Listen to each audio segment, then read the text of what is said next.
Buenas noches, bienvenidos a todos. Hoy nos va a deleitar la doctora Antonella Vera, que es especialista en neurología, es instructora de residentes del Hospital Cuyen, es referente de la parte de sueño en neurología del Cuyen y es también médica adscripta y referente del sueño del Hospital Italiano.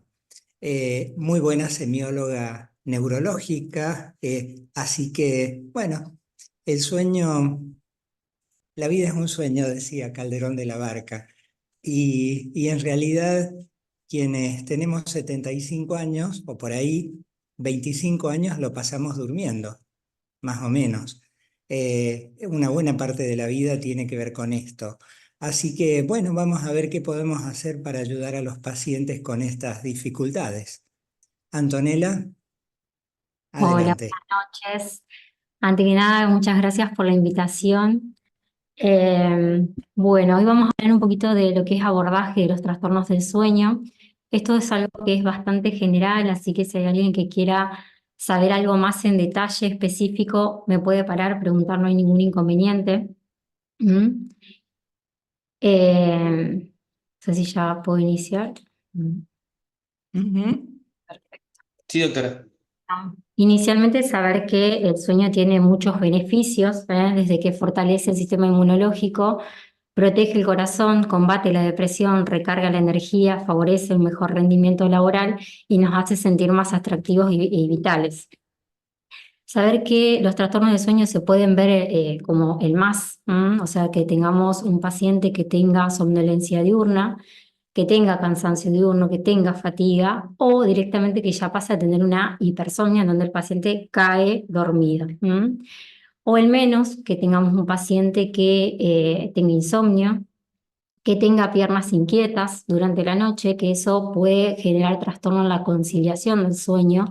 Este síndrome de piernas inquietas hace referencia a una sensación imperiosa de mover las piernas que generalmente aparece durante la noche. A medida que va bajando el sol empiezan a aparecer los síntomas y cuando el paciente se va a la cama genera más trastornos.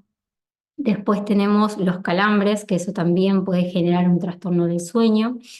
Los ronquidos, que si bien es muy frecuente en los hombres, las mujeres también roncan y más que nada cuando se produce la menopausia, porque al haber una caída de los estrógenos genera más laxitud de lo que es la orofaringe y entonces aparecen los ronquidos.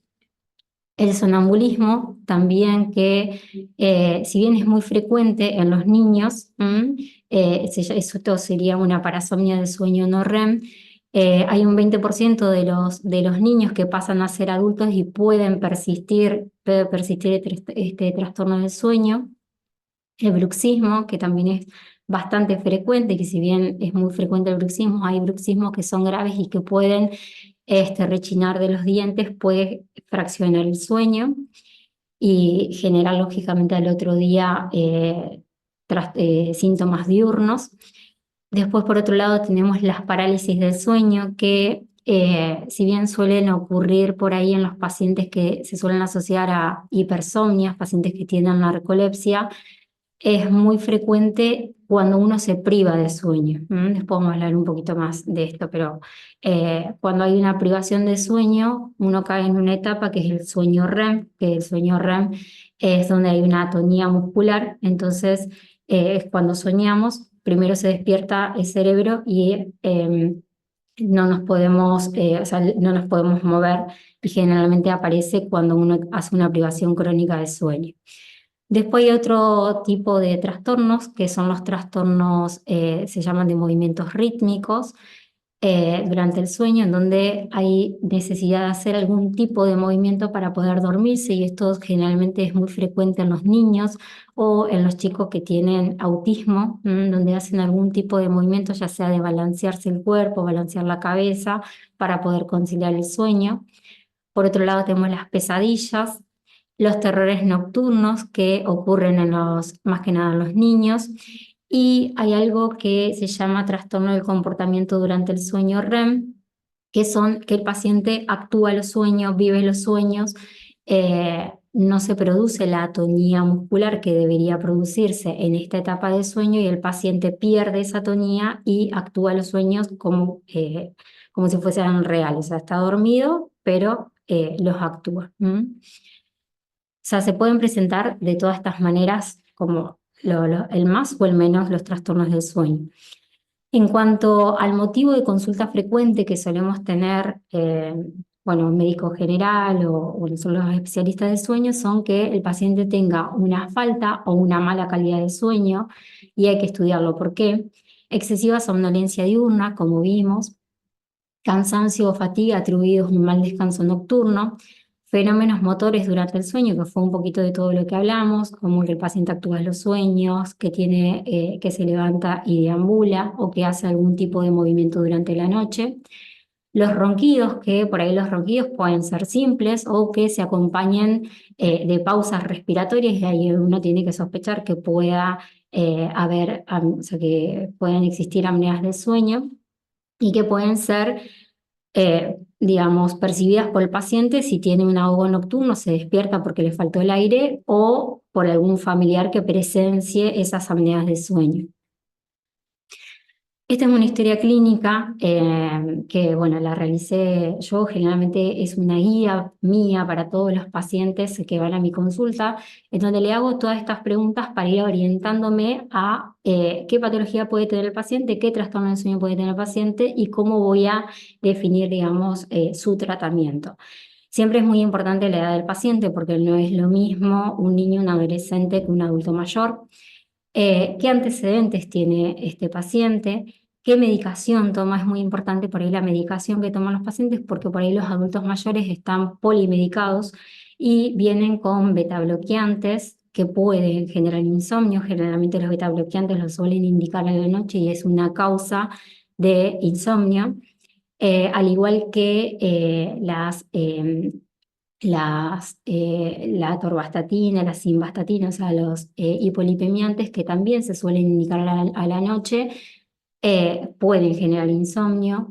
Y hay otros fármacos, como por ejemplo los pacientes que están medicados por Parkinson, que tienen un agonista dopaminérgico, por ejemplo el pramipexol, que se suele indicar durante el día, puede generar hipersomnia. Entonces, por ahí es muy importante qué fármacos tiene el paciente. Lógicamente el peso y la talla, porque eso me va a indicar qué índice de masa corporal tiene el paciente. No es lo mismo un paciente que tiene un índice de masa corporal 18-19 a un paciente que me vea con 40 o más de 30, que yo sé que tiene un sobrepeso y eso puede predisponer a tener más que nada lo que es apneas de sueño. Y en cuanto al motivo de consulta, ver por qué viene, como vimos anteriormente, si el paciente tiene un trastorno en la conciliación del sueño, si tiene un trastorno en el mantenimiento del sueño, si tiene somnolencia diurna, si tiene movimientos durante el sueño, porque en base a eso voy a ir dirigiendo mi consulta.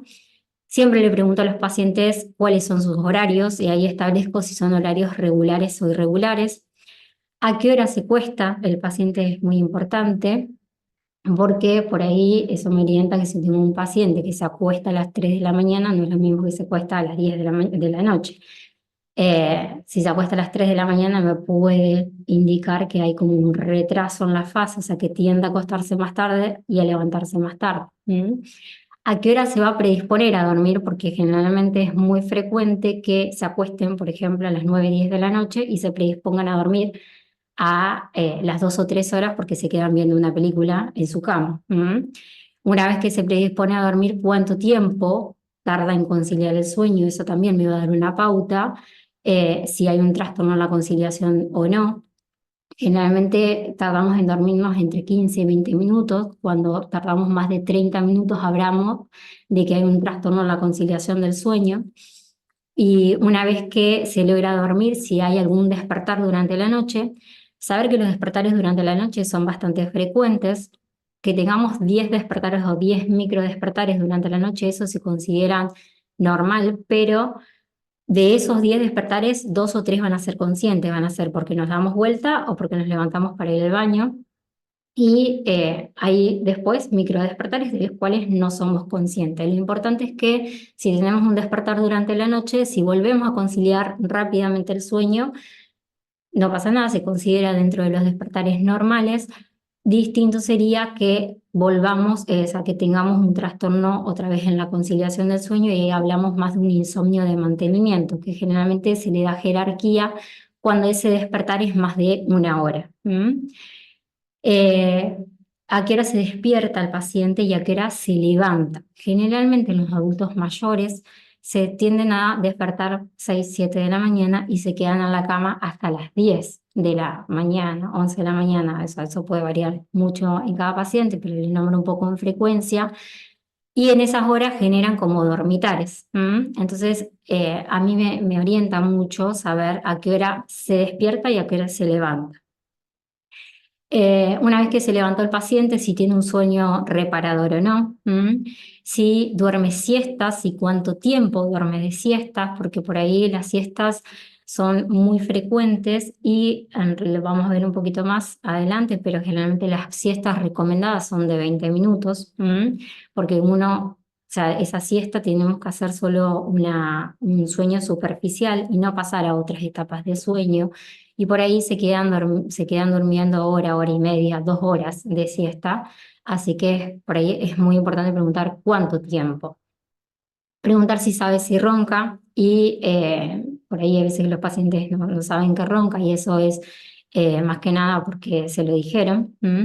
Si tiene apneas presenciadas por un familiar o lo mismo como hablamos hoy, si tiene algún episodio de asfixia durante la noche. Si presenta cefalea matutina, esto por ahí nos va a orientar un poquito más si hay algún trastorno respiratorio durante el sueño. Si tiene somnolencia diurna, si hay nicturia, café, cuánto toma y hasta qué hora lo toma, al igual que el mate. Si tiene relato de síndromes de piernas inquietas, que es esta sensación de molestias en las piernas antes de ir a dormirse, y si tiene movimientos durante el sueño. Esas son todas las preguntas que yo hago para ir viendo y dirigiendo a qué trastorno del sueño me tengo que ir orientando. Después paso a hacer un examen físico, siempre lo que veo hago el Mallampati, que esto es más que nada hacerle abrir la boca al paciente y ver si veo los pilares, si veo la úvula, cómo es la lengua del paciente y en base a eso establezco qué grado tiene, porque si vemos acá, por ejemplo, el grado 4, vemos que no se ven los pilares, no se ve la úvula y eso me habla de que si el paciente se acuesta, relaja más lo que es la orofaringe, hay más predisposición a tener un colapso. Lo mismo que veo el tamaño de la úvula, evalúo si hay alguna alteración craneofacial, por ejemplo, en esta paciente vemos que hay una micrognatia y esto puede ser una causa anatómica de tener eventos respiratorios, al igual que veo la circunferencia del cuello y lógicamente es muy importante el antecedente del paciente, como este paciente que tiene una miopatía que también puede predisponer a tener eventos respiratorios. En cuanto a la clasificación internacional sobre los trastornos del sueño, los divide, digamos, como en 6 grupos y vamos a ir hablando un poquito de los más frecuentes. Uno es el insomnio, que podemos tener un paciente que tenga insomnio crónico o insomnio agudo. Generalmente esto está definido en tiempo. Si es más de 3 meses ya hablamos de un insomnio crónico, pero podemos tener como episodios puntuales de insomnio en un paciente. Después, bueno, serían los trastornos respiratorios para ver si hay apnea, si hay hipoxemia, bueno, si hay solamente ronquidos. Después tenemos las hipersomnias centrales, que estos acá están incluidas las que son las narcolepsias, las hipersomnias idiopáticas.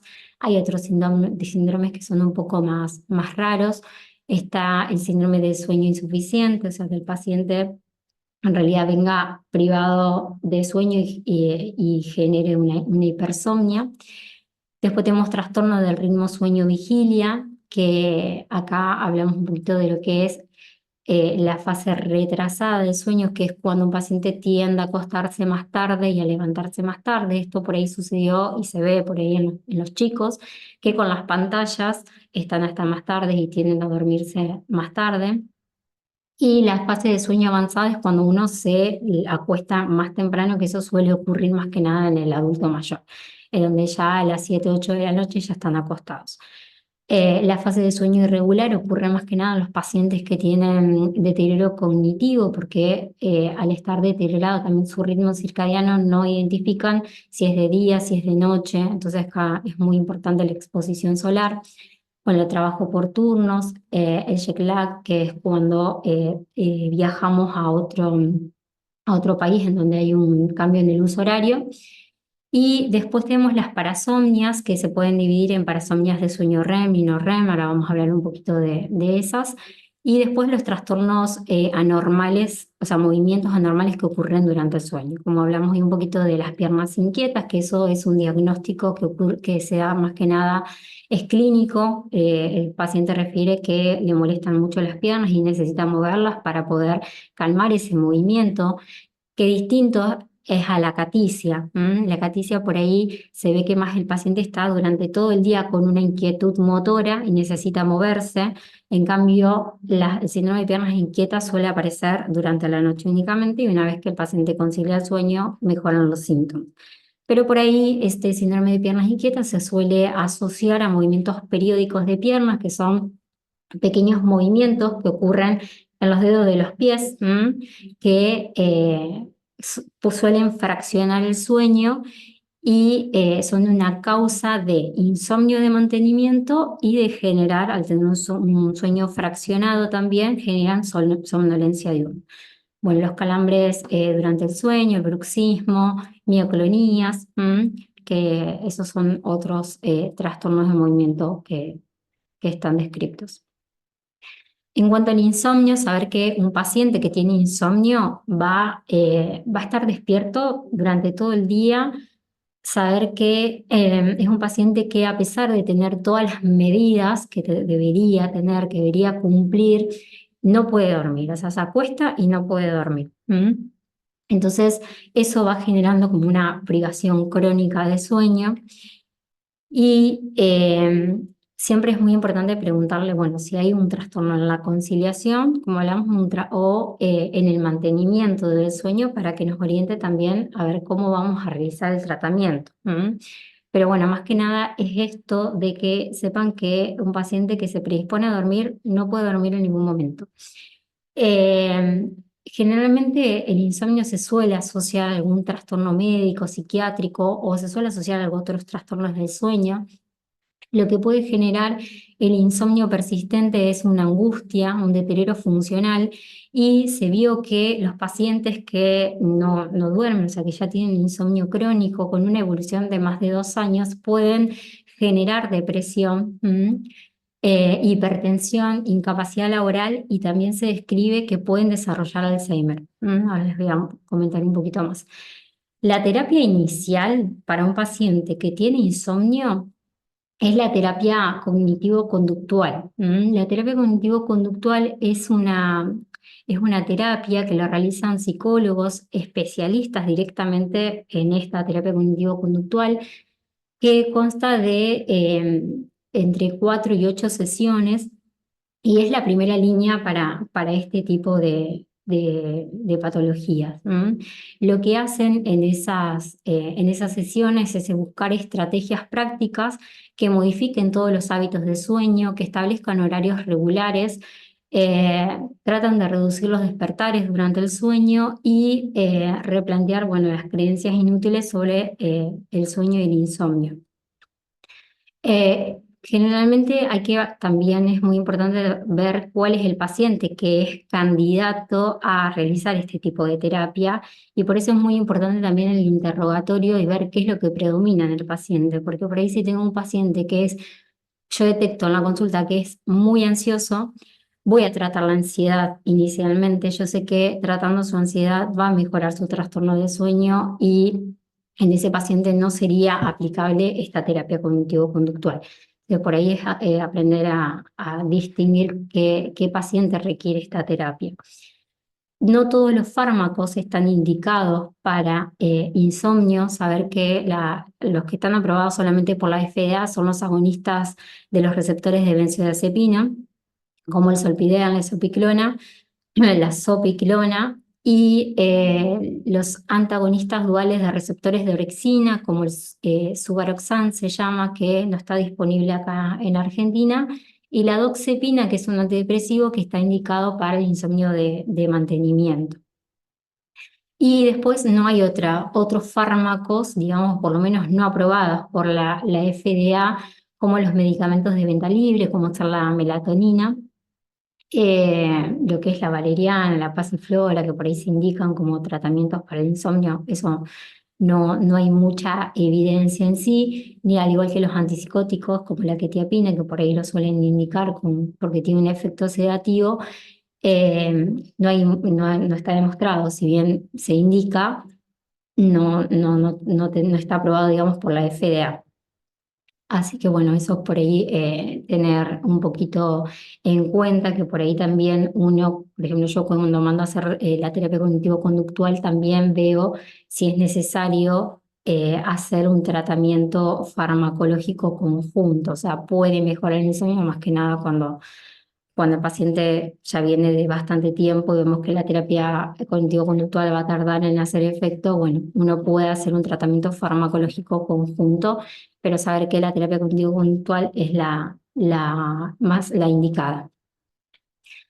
En cuanto a como dijimos hoy, que puede generar enfermedad de Alzheimer y por qué, la privación crónica de sueño lo que va a hacer es que se vayan acumulando proteínas, digamos, durante el día. O sea, la vigilia excesiva y la privación crónica de sueño hace que se acumulen proteínas, y dentro de esas está la proteína beta amiloide, la proteína tau, que antes, por lo menos se creía que el sistema nervioso central no tenía un sistema linfático. En el 2014 se describe el sistema linfático, que lo que hace es, bueno, por distintos mecanismos, eliminar todas estas proteínas anómalas que se van produciendo durante el día.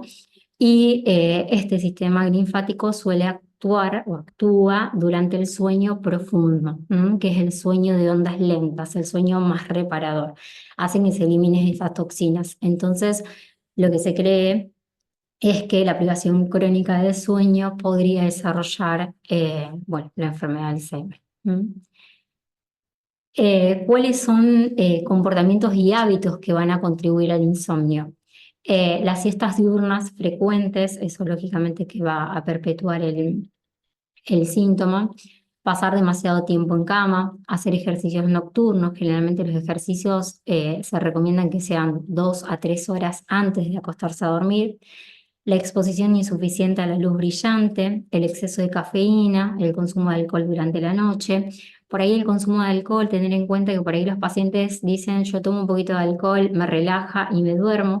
Saber que eso puede ocurrir inicialmente, pero el alcohol lo que hace es generar un sueño más superficial, un sueño más fraccionado. Entonces, eso puede generar, digamos, un mal descanso. Fumar por la noche, lógicamente, porque es activante. Ver la tele o participar de actividades estimulantes durante la noche. La ansiedad, mirar el reloj para ver si nos dormimos o no, a lo mismo que si miran el reloj durante la madrugada. Factores ambientales como habitaciones bueno, que estén demasiado calientes, demasiado ruidosos, demasiado brillantes. Esto más que nada porque la luz azul lo que hace es bloquear la liberación de la melatonina que nosotros producimos. Entonces, tener en cuenta eso, lo mismo que por eso también está indicado no exponerse a las pantallas durante la noche, o por lo menos 2 horas antes está recomendado eliminarlas, porque esa misma luz azul bloquea la liberación de la melatonina, que es la hormona que nosotros liberamos para poder conciliar el sueño. Y bueno, tener mascotas en la cama o en el dormitorio, compañeros de camas activos o ruidosos que lógicamente puedan dificultar el cansancio, el sueño. Esto es un caso clínico que se los traigo para que lo analicemos. Es un paciente de 72 años con antecedentes de hipertensión, lumbalgia crónica, hiperplasia prostática, tiene un deterioro cognitivo leve. tiene el antecedente de apneas de sueño de grado moderado, que tenía en ese momento indicación de CPAP y no lo toleró, así que actualmente estaba sin tratamiento para sus apneas. Estaba polimedicado, si ven acá, tiene muchos fármacos, diclofenac, dorixina, calmador, valsartana, atorvastatina, con ezetimibe, duloxetina, tamsulosina, escitalopram, hidroclorotiazida, alprazolam, bisoprolol, rivaroxaban, omeprazol, aspirina, tomaba melatol plus, levobromacina, doxepina, o sea, paciente que, no me faltó acá el motivo de consulta, pero viene por por trastorno en el mantenimiento del sueño. Tenía un BMI de 36,7 y lo que me refería es que se acostaba a las 20 horas, se predisponía a dormir a las 22:30 porque se quedaba justamente mirando tele. No tenía problemas en conciliar, le decían que a los 20 minutos conciliaba bien, pero a las 2:30 de la mañana se despertaba, se levantaba para ir al baño y volvía a la cama sin dificultad.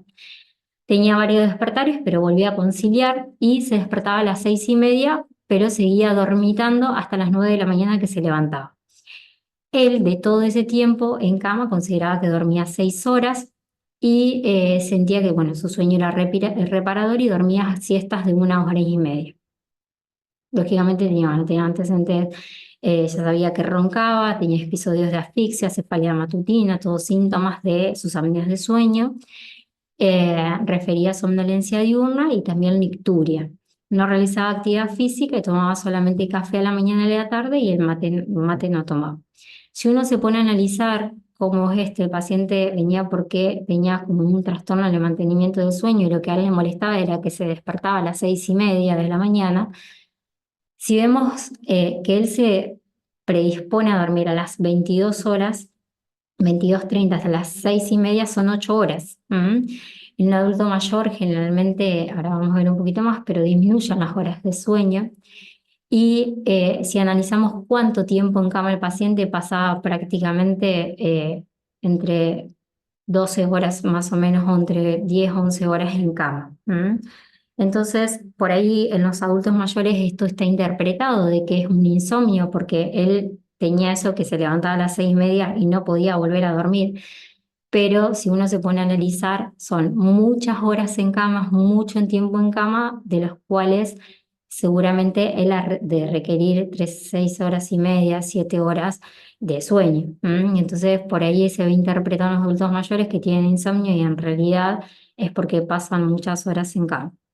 Bueno, cuestión que este paciente está con 3 antidepresivos, tomaba también levomepromacina, alprazolam, bueno, muchas cosas que, bueno, lo vi la semana pasada y bueno, vamos a empezar a descender un poco la medicación y acá son muy importantes las pautas de higiene de sueño y ahora vamos a verlas un poquito, pero querían que vean esto, de que a medida que pasan los años, los adultos mayores van a empezar a disminuir su secreción de melatonina.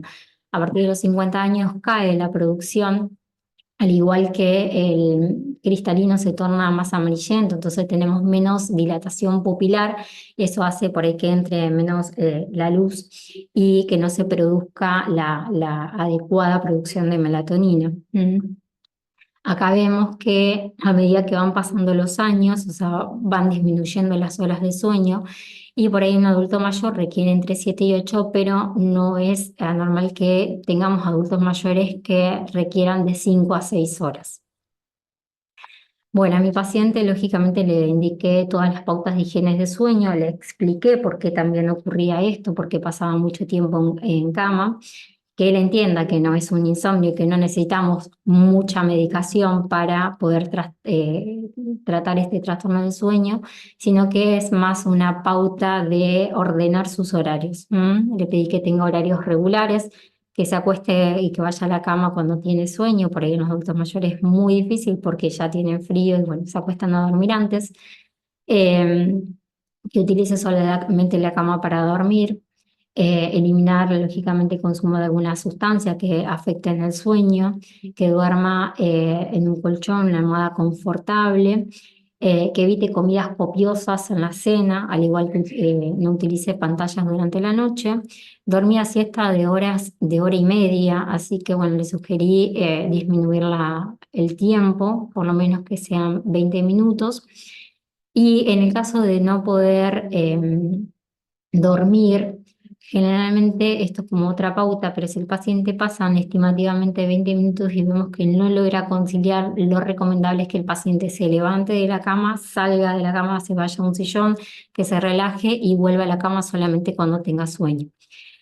La actividad física también, por no realizar actividad física, se podía implementar algo y por lo menos que no sea, que sea antes de las 3 horas, que no sean 2 horas antes de irse a dormir, sino que tratemos de hacerlo durante la mañana, al mediodía. Y bueno, si tiene alguna preocupación, acá siempre se recomiendan las checklists de que no se vaya con preocupaciones a la cama, sino que tilde todo lo que le queda pendiente al otro día. En cuanto a los trastornos respiratorios durante el sueño, o sea, hablamos un poco de insomnio, ahora pasamos a los trastornos respiratorios del sueño, saber que hay factores que van a favorecer lo que es la apertura de la vía aérea, que son los músculos dilatadores de la faringe, y hay factores que van a favorecer el cierre de la vía aérea superior. Por ejemplo, en la anatomía de la vía aérea superior, como vimos en la diapositiva anterior, que el paciente tenía, por ejemplo, una micrognatia, que haya relajación muscular durante el sueño, por ahí hay fármacos que pueden generar mucha relajación de la musculatura, como bueno, por ejemplo el clonazepam, el alprazolam, que haya bueno, alguna disfunción central, y eso, digamos, puede generar, digamos, apneas de sueño o hipopneas, que son ausencia de flujo durante la noche, o sea, se cierra la orofaringe, eso es si hay un cierre total es una apnea, si hay un cierre parcial es una hipopnea. ¿Qué consecuencias pueden tener las apneas o las hipopneas? O sea, esto va a generar una presión intratorácica negativa con cambios bruscos en la presión intratorácica, hipoxia intermitente, y esto va a generar lógicamente un fraccionamiento del sueño, porque se detecta, o sea, hay una apnea, por ejemplo, cae la saturación de oxígeno, se activan los quimiorreceptores, eso genera un despertar o microdespertar y eso tiende a fraccionar el sueño.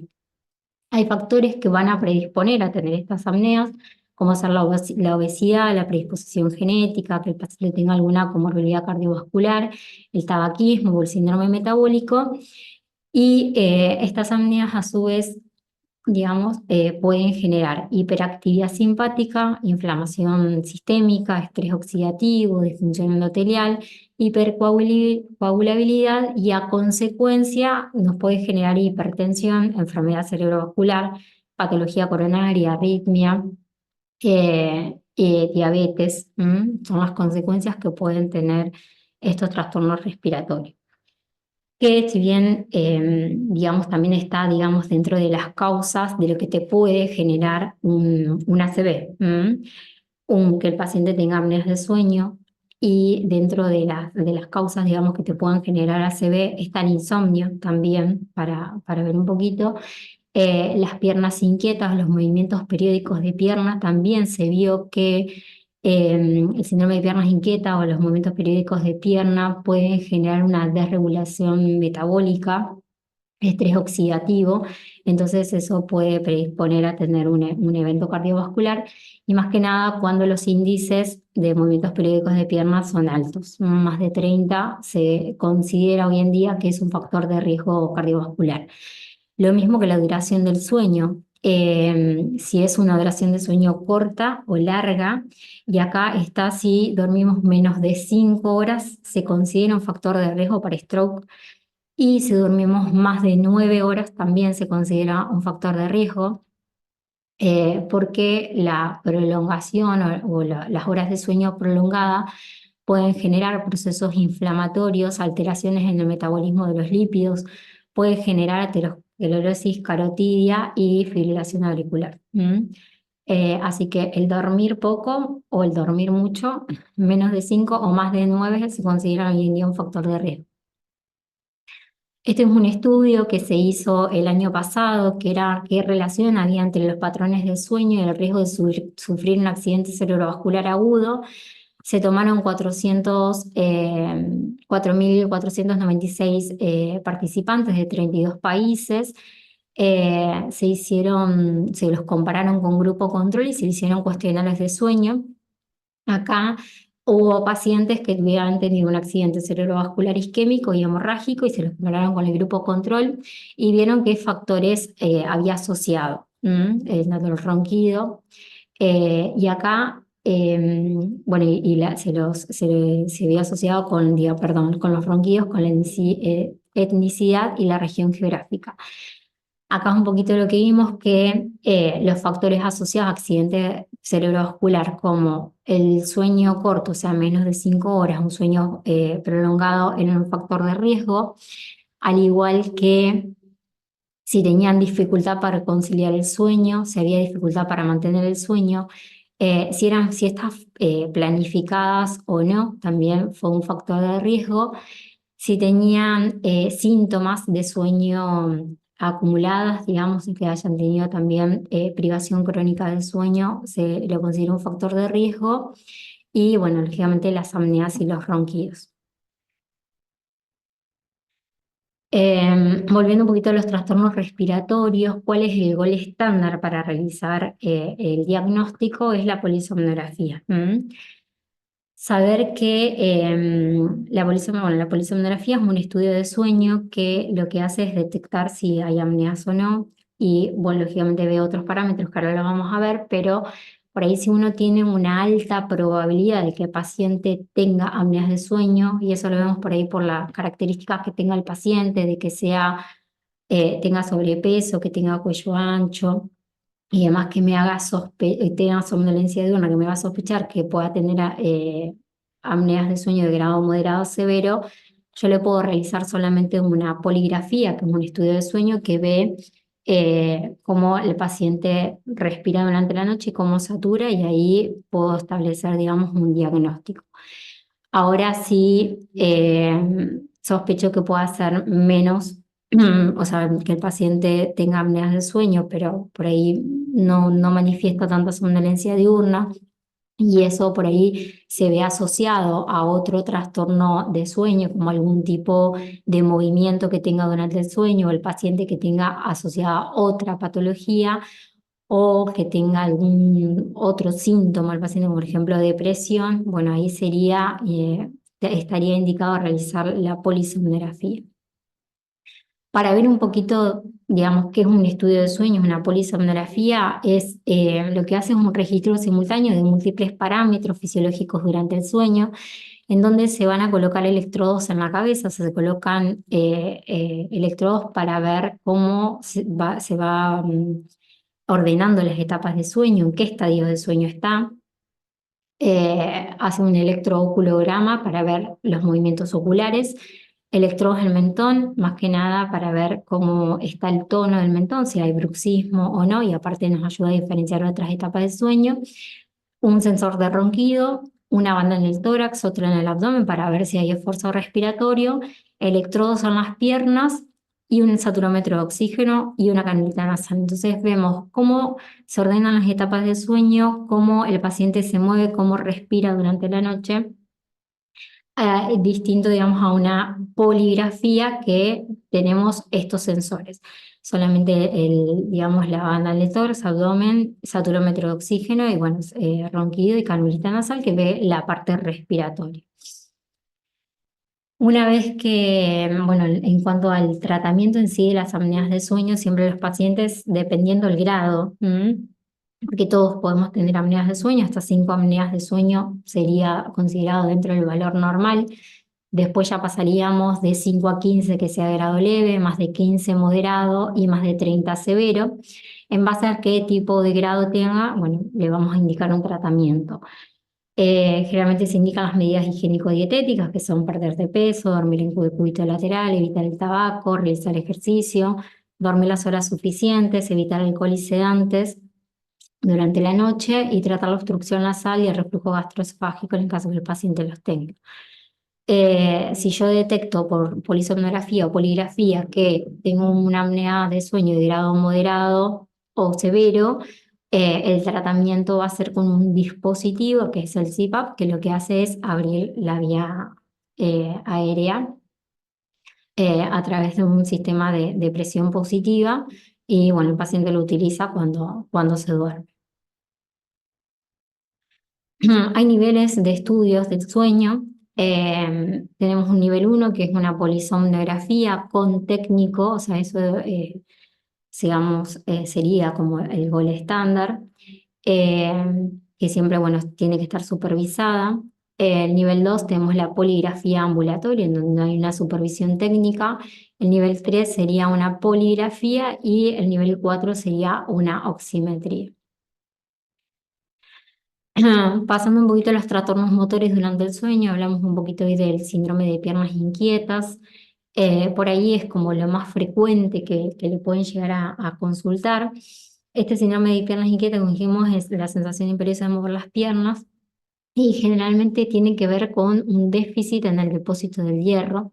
Así que generalmente tratamos de solicitar estos estudios por laboratorio, que serían la ferritina, la hemoglobina, la saturación de transferrina y siempre, bueno, hierro, hepatograma y bueno, pedimos los dosajes de vitamina. Generalmente, si tenemos este síntoma, el paciente, bueno, vemos la ferritina y se recomienda tratar, o sea, llevar valores de ferritina mayores a 75 para poder disminuir los síntomas. Si aparecen estos síntomas y tenemos una ferritina baja, se hace el tratamiento con hierro. Y en el caso de que no mejore, antes, bueno, era de primera elección poner algún agonista dopaminérgico y se ve que puede generar, digamos, como más síntomas a futuros, entonces está indicado el gabapentina, la pregabalina inicialmente y ver cómo responden estos pacientes. Después, si hacemos un diagnóstico de movimientos periódicos de piernas, se solicita el mismo laboratorio y en el caso que genere mucha somnolencia diurna o que le genera al paciente insomnio de mantenimiento, ahí es necesario tratarlo. Los calambres durante el sueño por ahí suelen responder a la quinina. La quinina por ahí no, o sea, ahora no está siendo aprobado, pero responde muy bien a la agua tónica. Para que sepan, por ahí 2 o 3 agua tónica durante el día a los pacientes suele mejorarle mucho los calambres. Después tenemos el bruxismo, que lógicamente inicialmente mandamos a un odontólogo para que haga una placa de relajación y cuando ya es muy severo, bueno, está indicado el Botox para estos pacientes. Y hay movimientos rítmicos relacionados con el sueño que ahora vamos a ver un poquito. Y voy a mostrar unos videos para que vean de qué se trata eso. Después tenemos las parasomnias que pueden ser de sueño REM o no REM. Por ahí las del sueño no REM, que como el más frecuente es el sonambulismo. Como les dije, puede persistir en los adultos. En estos casos solamente se trata cuando al paciente le genera muchos síntomas o tenga algún riesgo durante la noche.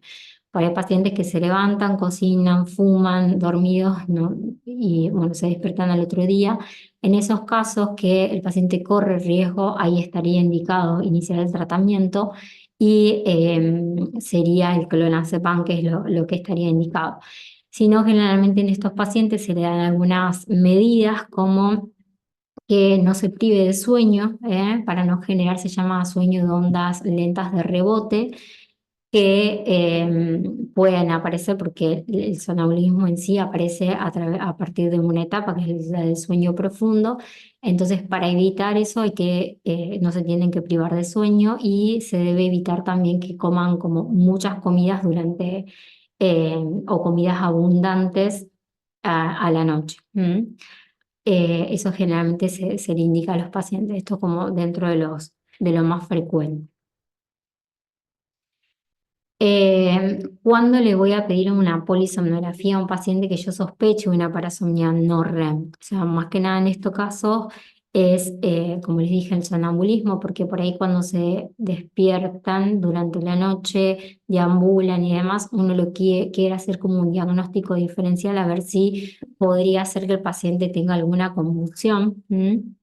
Entonces, solamente le voy a indicar si tengo algo que sea atípico en ese paciente, que tenga una alta frecuencia por semana o que tenga alguna conducta violenta, que yo tenga, bueno, sospecha de que pueda hacer alguna convulsión, que el paciente tenga mucha somnolencia diurna. Ahí es necesario pedir un estudio de sueño con video y con un montaje extendido para ver si pueden ser crisis convulsivas o no. ¿Mm?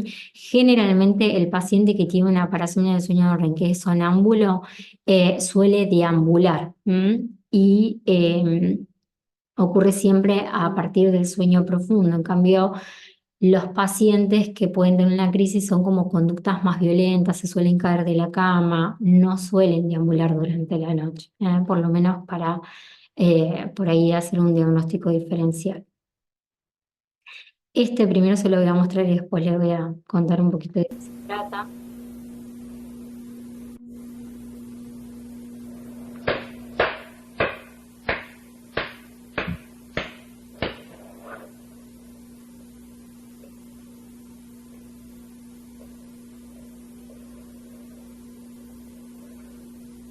Bueno, si ven, el paciente se está golpeando, uno podría decir, bueno, que puede ser un paciente psiquiátrico o no.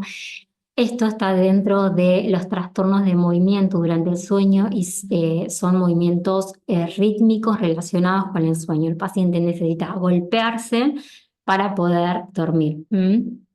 Hay otros tipos de movimientos como esto.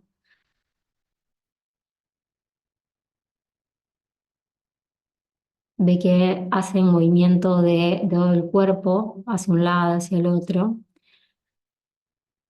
hasta que el paciente se logra dormir. Voy adelantando. Todos estos son movimientos rítmicos durante el sueño y se cree que todavía no se sabe bien la fisiopatología, pero se cree que el movimiento de la endolinfa puede, digamos, mejorar o ayudar a la conciliación del sueño.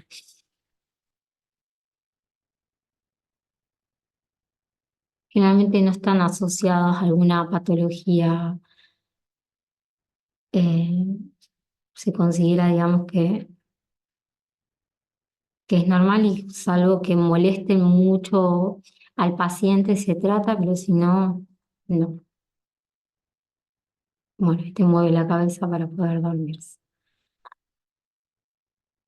Bueno, algunas preguntitas de cuándo yo debería derivar a un especialista en trastornos del sueño es si tenemos un paciente con insomnio crónico que no responda a medidas iniciales. Por ahí hacer un comentario también porque por ahí tienen insomnio crónico y le piden un estudio de sueño.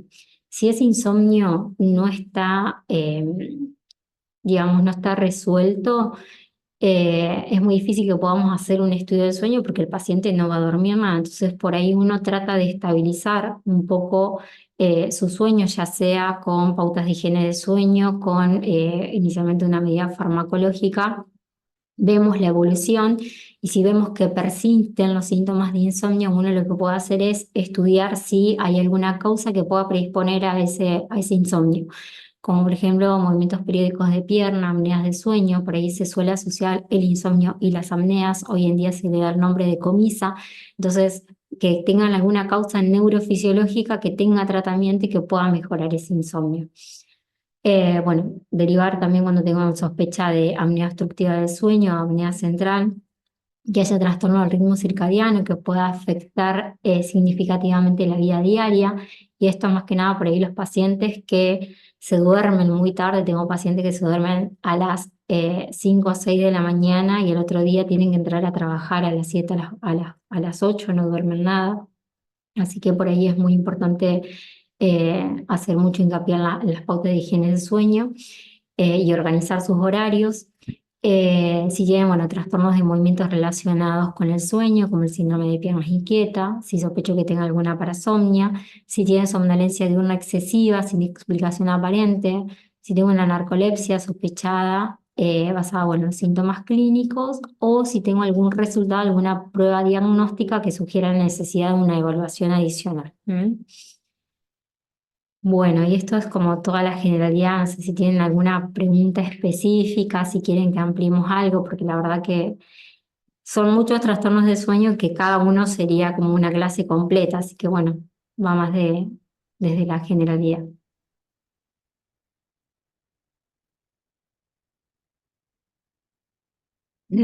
Bueno, por lo visto nadie ha preguntado nada. Doc, perdón, hay una Ah, doctora que levantó la mano, no sé si levantó para hablar. perfecto. Sí, sí. Jessica Ríos, le voy a permitir hablar, así que si quiere hablar, doctora, puede hacerlo, ya tiene el micrófono activado. No obstante que quiere, puede hacer una pregunta mediante el chat, digamos.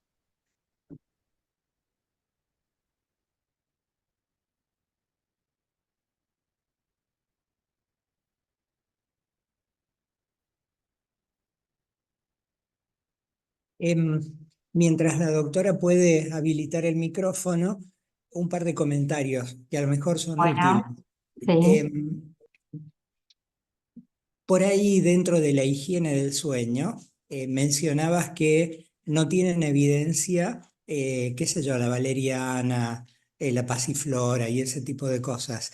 Sin embargo, el tilo actúa sobre los receptores GABAérgicos. sí, Eh, entonces, es una cuestión para evitar la medicalización, que tiene un acervo cultural muy importante y que a veces ayuda un poco a la conciliación del sueño, ¿no? sí, Más sí, sí. de todas las medidas higiénicas que mencionaste que son tan importantes. Yo suelo dar, a ver, lo que es valeriana, pasiflora no, trabajo mucho con la melatonina. La melatonina, si uno ve la presentación, viene de 3 miligramos y la verdad es que yo uso hasta 50 miligramos. Que lo que hace la melatonina en sí ayuda a regularizar el ritmo circadiano y ayuda mucho en lo que es la conciliación del sueño, da un estado como de somnolencia y hace que si tenemos un despertar que sea menos prolongado y por ahí no tenemos tanta evidencia en sí en la melatonina, pero yo veo un efecto muy beneficioso en mis pacientes que toman melatonina. Lo suelo indicar a lo que es la melatonina. Tengo pacientes que reciben, ellos se medican con valeriana, pasiflora, el tilo. Vienen también test que tienen muchos yuyitos que no se saben bien los Ah, sí. compuestos, pero que ayudan a conciliar el sueño, que ahí están las buenas noches. Y la verdad es que notan, al igual que no hablé mucho, pero el magnesio, por ejemplo, si bien no hay evidencia, hay algunos artículos, y bueno, que es bastante controvertida la evidencia, pero el magnesio solo, indicado a la noche, ha mejorado la calidad de sueño en los pacientes. O sea, hay bastante sobre eso, o sea, evidencia no hay, pero sí es verdad que por ahí ayuda a los pacientes. El doctor Ignacio López Candiotti menciona que se ve mucho en el consultorio y cómo te pueden contactar. Ah, Después bueno, por ahí nos dejas el teléfono o qué sé yo, el lugar el donde contacto. trabajas. El Bueno, contacto. yo puedo dejar mi mail por si alguno tiene también alguna consulta sobre algún paciente, no hay ningún inconveniente. ¿Mm? O si tiene un problema personal, obviamente. Ajá. Eh, Acá, Jessica Yu dice muy completa y entendible, me pasa que tengo insomnio no farmacológico, lo que influyendo en mi estilo de vida llegando a la depresión. sí, se suele ver mucho, pero bueno, podemos tratarlo, Jessica. Jessica, ¿cierto? Sí, Eh, no hay ningún dice problema doctora si quieres dedicada, perdón, comunicarte conmigo. Yo voy a dejar mi mail y el número de teléfono si quieren por... em, Ay, perdón. Pilmaiken Valenti dice si hay alguna presentación del magnesio que sea de preferencia.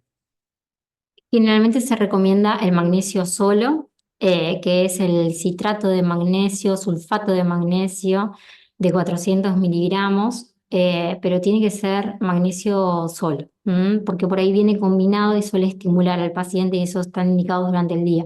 Pero si no, un comprimido a la noche y generalmente lo doy 1 o 2 meses. Y la verdad que mejora la calidad de sueño. Muchas cuestiones tienen que ver también con la ansiedad del paciente, las dificultades, trastornos, miedos y un montón de otras situaciones que Sí. tienen que ver con todo esto, ¿no? Frustraciones, qué sé yo. que también todo eso hay que trabajarlo en el tema de la higiene del sueño. Em, Yo trabajo mucho en tratar de identificar qué le genera el insomnio y en base a eso también derivo, veo mis limitaciones. Si tengo un paciente muy ansioso, va al psiquiatra, va al psicólogo, después que trate eso y si persisten los trastornos de sueño, vienen conmigo. O sea, trabajo mucho en identificar qué es lo que genera. Hay veces que son insomnios simples, que implementando solamente medidas de higiene de sueño estricta, organizándolos, mejoran muchísimo. Y hay algunos que por ahí son más complejos y tiene que sí, tratar lógicamente lo que tiene de base para poder mejorar la calidad, para mejorar su sueño.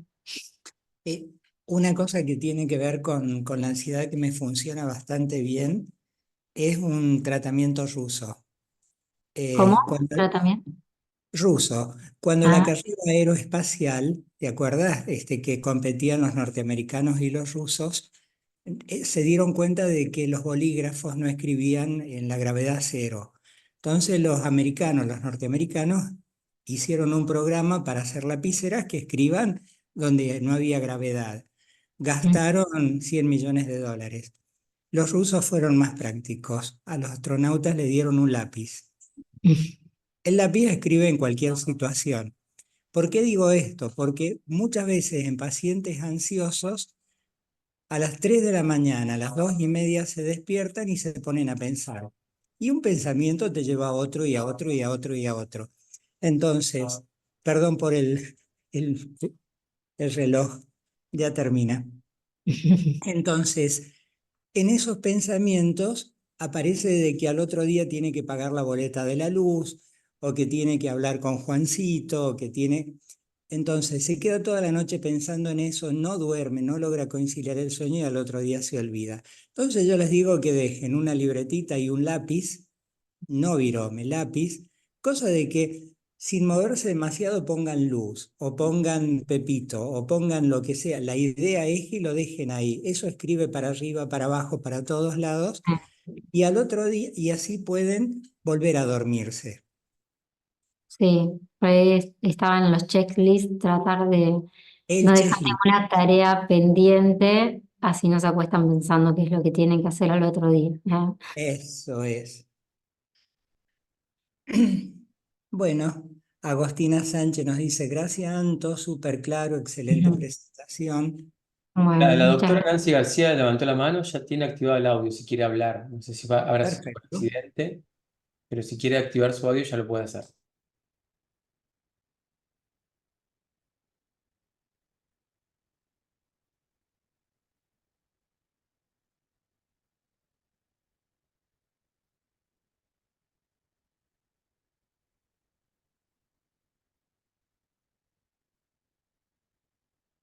Ah, fue un Ahí error. fue un error. Bueno, la verdad es que ha sido Bueno, clarísimo. Nos queda la presentación para si alguien la quiere volver a ver. Nos queda el correo electrónico para contactarnos con la doctora cuando tenemos cualquier dificultad con pacientes con insomnio, o alteraciones del sueño en realidad.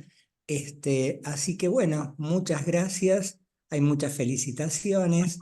Excelente bueno, gracias. presentación. Muchas gracias por la exposición, muy explícita. Excelente, así que, bueno, Bueno, me alegro que les haya gustado. Cualquier muchas cosa, gracias, darme doctora. el contacto. Bueno, hasta luego. Adiós, buenas noches. Hasta Chao. luego, buenas noches. Gracias, Darío, muy amable. Y gracias a todos los presentes.